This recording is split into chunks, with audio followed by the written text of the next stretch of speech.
Hello everyone, and welcome to our next video for Marketing 209. So you've got a great product and you've done all your market research and you have figured out exactly who your target market or target markets are, and you're ready to launch a great advertising or promotional campaign to launch this new product. But not everyone is going to listen to everything that you put out there. And not everyone is going to hear it when they need to hear it. And what we're going to examine today is something called the consumer decision-making process. Now, when you open your refrigerator door and you realize that you're running really low on milk and you're going to need milk tomorrow for the kids, for their cereal, for breakfast, as you're out and about, you run to the store. You run right to the milk case because you know exactly where it is. You open the case. You look real quickly for the right color cap, depending on whether you use whole milk or 2% or skim. You grab it, you go to the checkout counter. Not much thought has gone into that decision. It's almost an automatic, almost an impulse decision. But for most other purchases, you're going to spend a little bit more time. When you're looking at all the meats and chickens and sausages at the meat counter, you're probably going to spend a little more time comparing prices and what's being offered. When you're buying a new pair of boots, hiking boots, or a power tool, you're going to spend a little more time deciding which one you're going to buy and what's a good price and which one's going to work for you. So the consumer's decision-making process, we have divided into 5 discrete steps. And every one of those steps is an opportunity for marketers to meet the consumer at that particular moment in that decision-making process. It's also an opportunity to miss a sale because you haven't addressed the consumer's need at that state in the process. So let's look at these 5 steps of consumer decision-making. The first one is called problem recognition. Very often, someone doesn't even realize that they may have a need for a particular product. You may be someone from the Deep South who has just moved to Vermont or Massachusetts or Maine, and you haven't been through a winter. You may not realize you have a need for a roof rake or rust-proofing the underneath of your car, or any number of items that might be snow-related. So the first step is to get you to recognize that you actually have a need. It's important and you need to act on this particular need. And that's one place where marketers can provide a lot of information, is getting people to understand they have a need in the first place. So that's number 1. Number 2 in this 5-step process is the information search. Okay, so I need a roof rake. I need rust proofing in the bottom of my car. Where do I find this information from? There are 2 different sources where people will locate this information. The first is internal. In other words, what have I heard about this product before? What have I heard about the use and the prices and what other people use? Can I draw on something I've heard? Which is why sometimes marketers will promote a product or promote information about a product that you are not even interested in yet. But if you hear it enough, it's in your mind, so that when you do that internal search of, gee, I need this, what comes to mind? And I'll give you some great examples. You probably don't buy insurance every day, but I'll bet you can tell me what Jake from State Farm wears. And you can tell me who is the representative for Progressive Insurance and what her name is. And you can probably tell me where Liberty Mutual films most of their commercials. And you can probably tell me what animal represents Geico. You are rarely in the market for insurance But when you do that internal search, it's like, because now you're in the market, where should I go? Those things will come to mind. So that's the internal search. Then, of course, there is what we call the external search, where you actually go and look for information. You go on the internet, you do your research, you ask your friends or your neighbors or your colleagues. You go and do some window shopping and just take a look at what's out there, so you can get a general idea of what's working for you. So, as you can see, there are numerous steps in numerous ways in this step number 2, where marketers can provide information to be able to help the consumer make that choice. And that's the informational gathering stage. The third is what we call evaluating alternatives. All right, so now I've looked at a number of power tools. I've looked at Black & Decker, I've looked at Stihl, I've looked at DeWalt. Which is the one that I should go with? And you're evaluating what information you've been able to gather. This is where marketers often engage in an important process called framing their product. In other words, we are framing our product in such a way as to let you know what's really important about the differences that our product has. So if what makes your product different is that you've got great customer service, or you've got a money-back guarantee, or that it has multiple uses, you're going to hit hard on that in your promotion, because when the consumer is evaluating their alternatives, they'll say to themselves, okay, this product has that guarantee, or this product has that really cool customer service department. You framed your product and you've made it different than the others. So that happens during, you want that to be in place while the consumer is making their evaluation of product choices. The fourth then, of course, is the actual purchase. Now, when the person makes the purchase, it's not just purchasing the product, but it's also how it's going to get to them. What store are they buying it from? You may have a great product and they've evaluated it and they've decided that's the one they wish to purchase, but they really can't stand the store that you have it offered for sale in. And that could mean you lose that sale, you lose that customer. So the purchase decision, even though they decided they want this product, it's not over yet. They've still got to actually execute that purchase in whatever format you have made it available.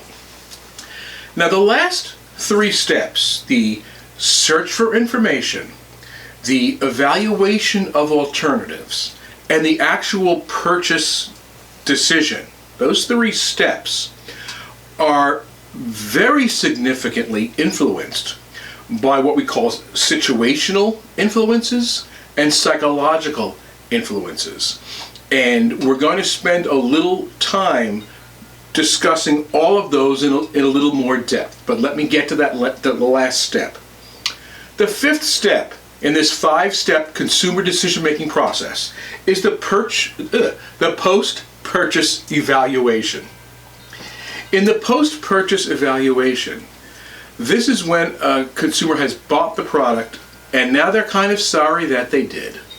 It's like, I spent all this money, it doesn't work right, I'm not happy. For big ticket items like cars and real estate, the business often refers to this as buyer's remorse. It's like, what did I do? For a marketing department, one of the most significant ways to counteract that buyer's remorse is to actually contact the customer as soon as possible after the purchase and check in on them. And every study has shown that when you check in that way, are you happy? Is there anything we could do better? Is there anything you need from us? Do you have any questions about the product? Normally, even if the consumer is a little on the fence, normally the consumer will say, no, okay, it's working, it's great, thank you very much, appreciate the call, now leave me alone. But by doing that, You put the consumer in the place of actually articulating the fact that everything is okay. And it's actually a way to stop that buyer's remorse from creeping in. Because now they've said, yes, I like it. It works. It's good. So those are your 5 steps. Recognizing the problem, gathering information, evaluating the information that you've gathered, executing the purchase, and then your post-purchase feelings about what it is you just did. Now, as I said, there are what we call both situational and psychological influences that can have a major impact on a consumer's purchase decision. So let's look at the situational influences first.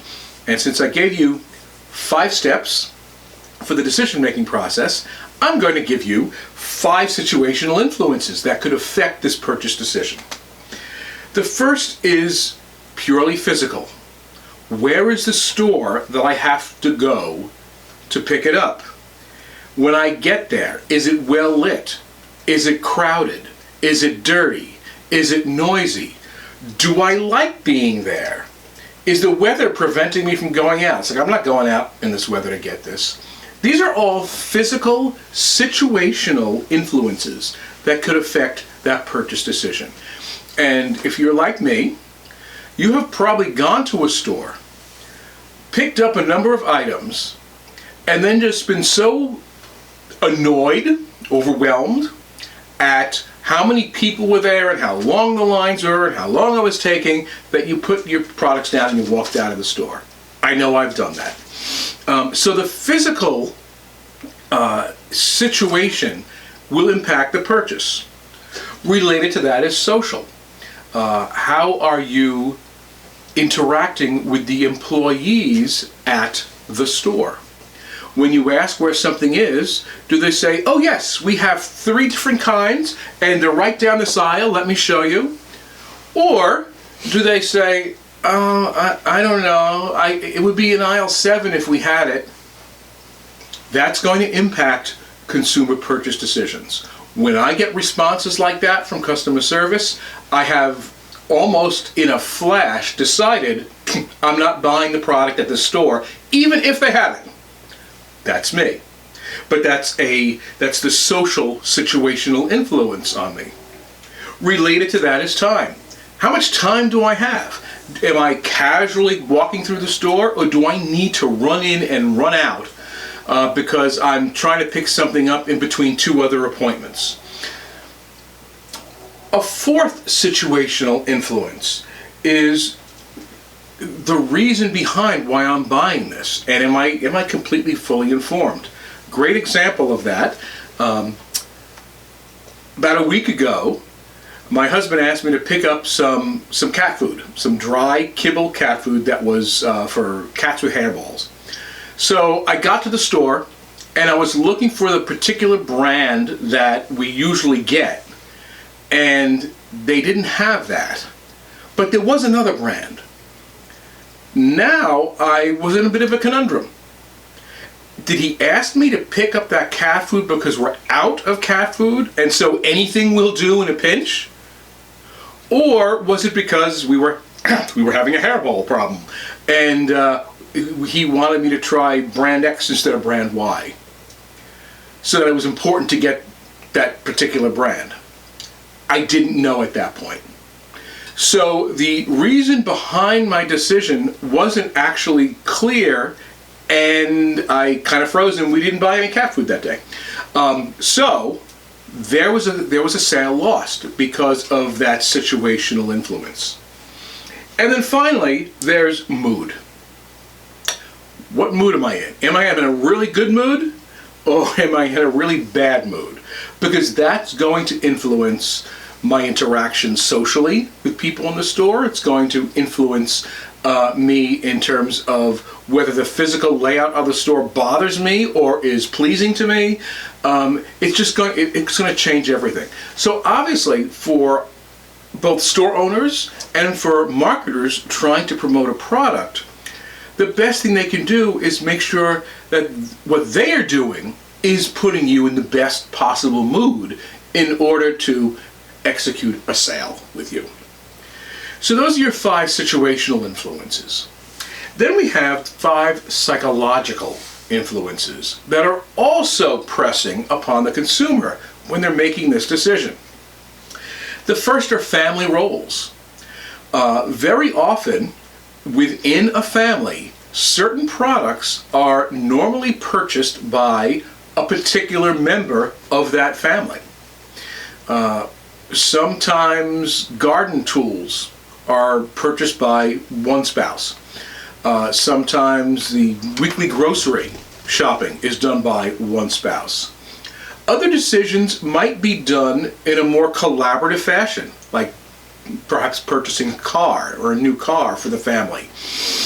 So what the family roles are within the family is going to psychologically impact the consumer, because they're either going to be saying to themselves, oh, I can pick this up, my partner's not going to have a problem with this, and my kids are not going to have a problem with this.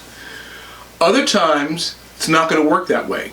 I need to bring them in. I need to bring the kids in on this, or I'm just going to hear about it for the rest of my life if I don't get the right thing. That's a possibility.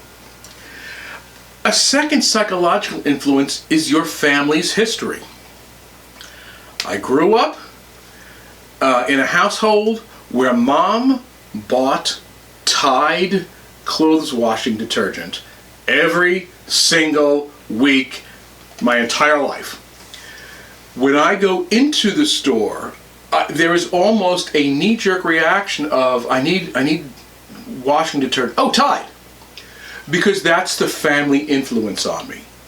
Or perhaps your family always had ham and cheese on their sandwiches, and so when I go to the cold cut counter and I see sale on ham, I automatically think ham and cheese.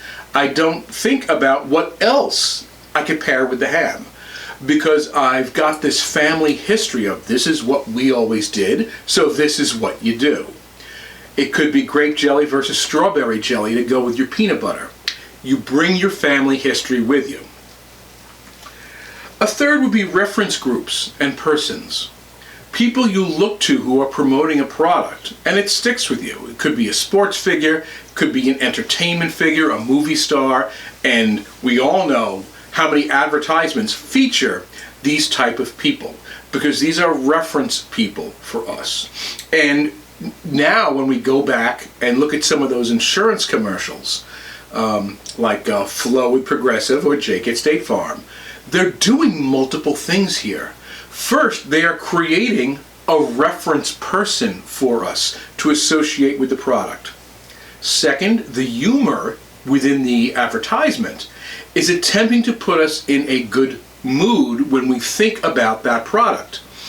Third, we're seeing it so much that when we need to shop for insurance and we do that internal search, it comes to mind. So they're using one series of marketing commercials to accomplish a number of things that are important to this consumer buying decision making process. We also refer to our social class. When we go out to purchase something, we see something, it may look, I don't know, that looks a little trashy to me. Or conversely, if I buy that with that brand name, I'm never going to hear the end of it. Because we have a tendency to be conscious of our social class, where we see ourselves, where we want to be, and that's going to impact that decision-making process. And then related to that, in some ways, is the fifth psychological influence, and that's our culture or our subculture.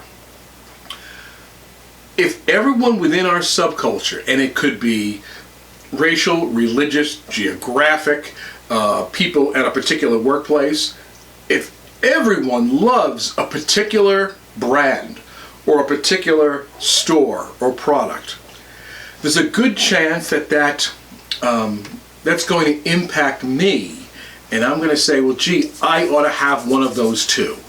Or if I get that product, I better get the same kind everyone else is, because that's what our group does. And this is both works on the positive and the negative side. There are often boycotts by particular demographic groups within the society against companies who stand for something that they don't like. It could be a Barilla Pasta, Chick-fil-A, Hobby Lobby.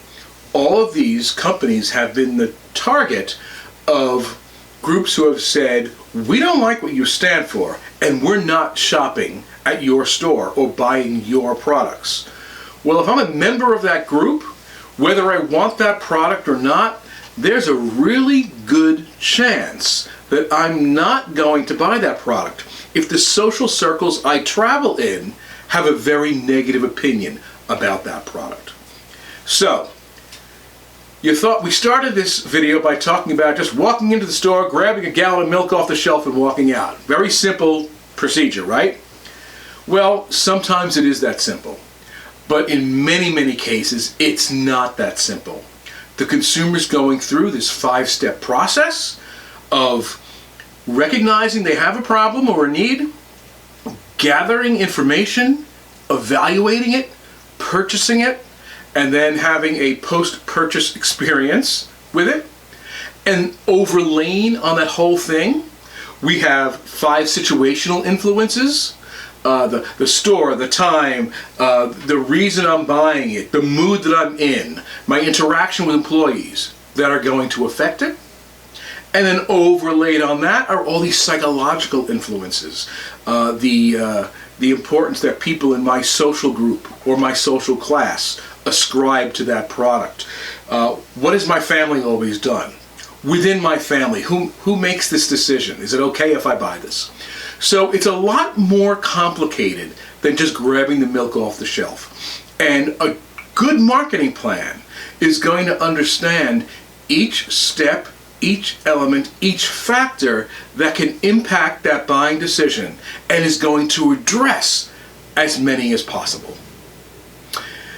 Thanks for joining me today on this video, and look forward to next week's video with you. Thank you.